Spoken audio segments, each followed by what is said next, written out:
अस्सलामुअलैकुम दोस्तों, उम्मीद है आप सब खैरियत से होंगे। आज फूडिसान आपके लिए लाया है स्ट्रॉबेरी सोडा मॉकटेल की बहुत मज़ेदार सी रेसिपी। तो उसके लिए हमने ले ली है 10 स्ट्रॉबेरीज। उन्हें आपने कट करके अपने ब्लेंडर में शामिल कर लेना है। उसके बाद 2 टेबल स्पून इस पर चीनी शामिल कर लेनी है और आधा कप पानी। अब हमने इसे अच्छे तरीके से ब्लेंड कर लेना है। ब्लेंड आपने बहुत अच्छे तरीके से करना है ताकि एक मिक्सचर एक की सूरत में ये बन जाए। उसके बाद आपने 1/3 पार्ट तक अपने ग्लास के अंदर इसको शामिल कर लेना है।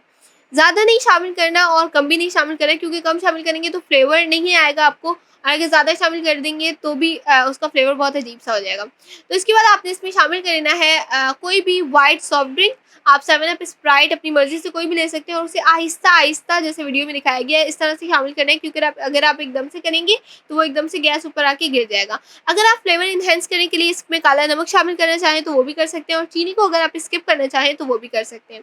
यहाँ पर हमारा स्ट्रॉबेरी सोडा मॉकटेल रेडी हो चुका है। अगर आपको रेसिपी पसंद आई होगी तो इस वीडियो को लाइक करें, शेयर करें और हमारे चैनल फूडिसान को सब्सक्राइब करना ना भूलिएगा, और बेल आइकन को ज़रूर प्रेस कर दीजिएगा ताकि आने वाली हर न्यू वीडियो की अपडेट आपको मिलती रहे। अब मुलाकात होगी आपसे नेक्स्ट वीडियो में। तब तक के लिए अल्लाह हाफिज़।